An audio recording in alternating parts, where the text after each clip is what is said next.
Karen's manicured nails tapping on her phone screen were louder than the sirens that never came.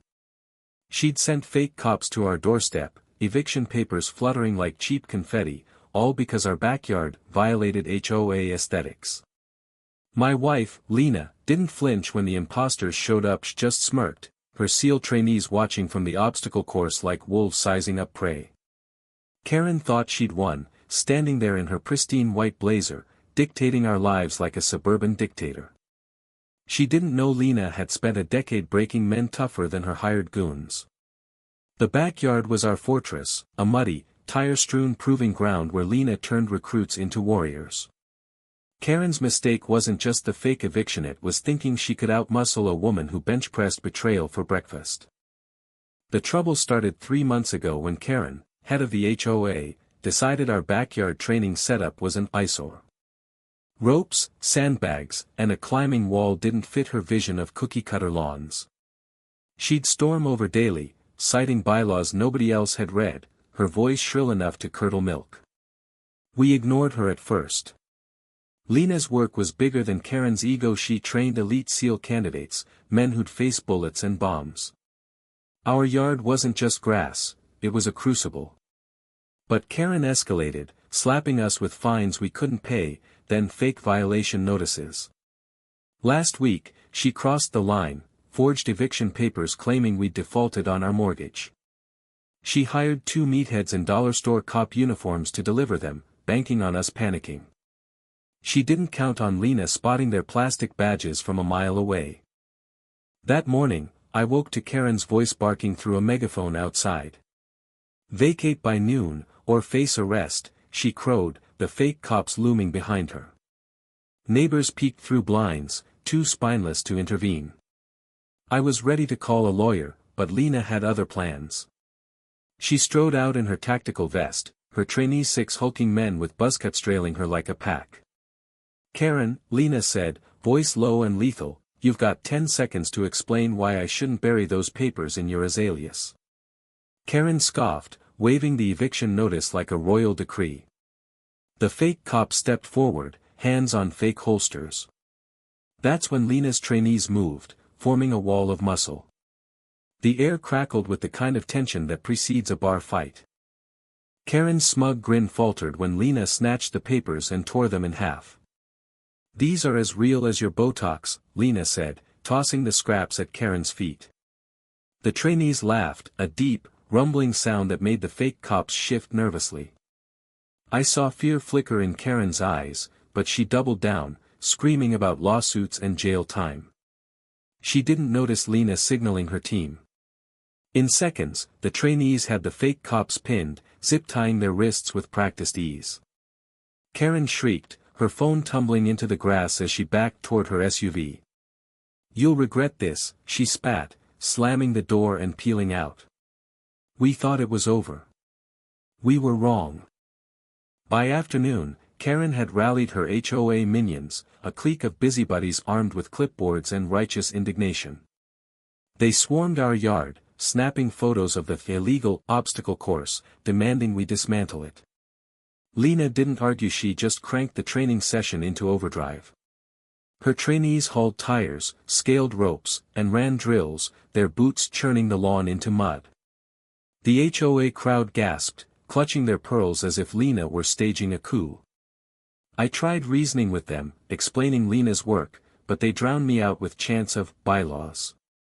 That's when Karen returned, this time with a tow truck and a gleeful smirk. She'd called in a favor to have our truck Lena's lifeline for hauling gear impounded. The tow driver hesitated, eyeing the trainees, but Karen's threats got him moving. Lena's face was stone as the tow truck rumbled toward our driveway. I grabbed her arm, expecting her to explode, but she whispered, let her think she's winning. The trainees stopped, watching as the truck hooked our vehicle. Karen preened, filming the scene for her HOA newsletter. That's when Lena struck. She marched to the tow truck, climbed onto its hood, and started shouting commands. Her trainees snapped to attention, surrounding the vehicle in a human barricade. The driver froze, his hands up like he'd wandered into a war zone. Karen's smirk vanished as Lena's voice boomed, this is what real power looks like, Karen. Not your fake cops, not your fake papers, not your sad little kingdom. The trainees cheered, their loyalty a weapon Karen couldn't anticipate it. The standoff lasted hours. Neighbors gathered, some cheering for Lena, others muttering about property values. The tow driver bailed, leaving the truck stranded. Karen, humiliated, tried rallying her HOA allies, but they'd started to crack, whispering about her lies. Lena didn't let up. She turned the yard into a full-blown training spectacle, her trainees running drills with a ferocity that silenced the crowd. Karen's clipboard brigade retreated, their own rules turned against them. By dusk, she was alone, her SUV idling as she glared at us. I thought we'd won. But Lena's eyes told me the real battle was just beginning. That night, we found our obstacle course trashed, ropes slashed, tires punctured, climbing frame collapsed. Karen had snuck back, leaving a note pinned to our door, "You're finished." The backyard, Lena's sanctuary, was a graveyard of her trainees' sweat and dreams. I expected Lena to break, but she just knelt in the dirt, picking up a splintered board. "She wants a war," Lena said, her voice steel. "Let's getting one." I didn't know then how far she'd take either, how Karen's victory would curdle into a lesson she'd never forget. Lena didn't sleep that night. She and her trainees worked under floodlights, rebuilding the obstacle course with scavenged wood and borrowed gear, their breath steaming in the cold. By dawn, the yard was reborn, fiercer than before, a defiant middle finger to Karen's sabotage.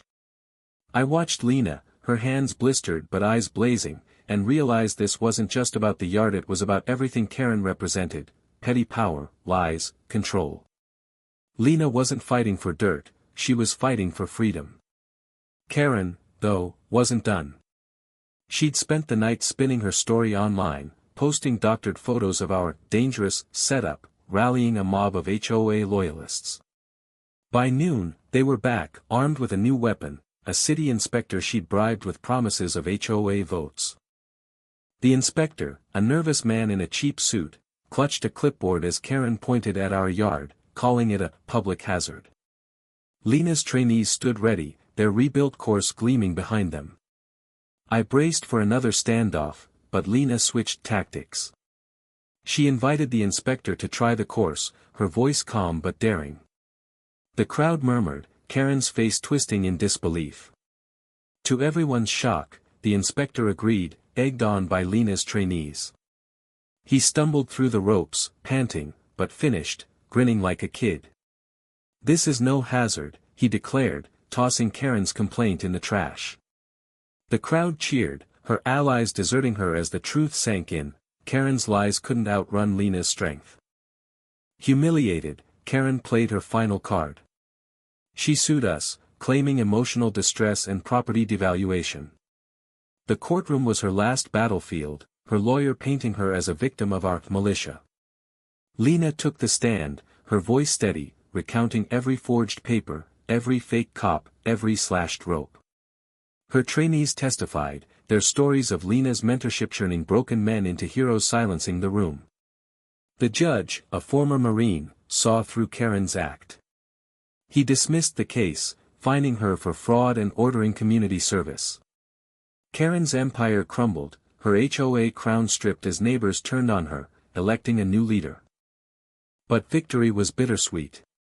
The fight drained U.S. legal fees, ate our savings, and Lena's trainees moved to a new training site, our yard too scarred for their drills. Karen vanished, her house sold, her name a cautionary tale. Lena and I sat in our empty backyard, the silence heavy. She squeezed my hand, her eyes wet but fierce. "We fought for what's ours," she said. "That's enough." I nodded, knowing some battles leave you stronger, even if they break your heart. Want to stand up to your own, Karen? Share your story and join the fight for what's right.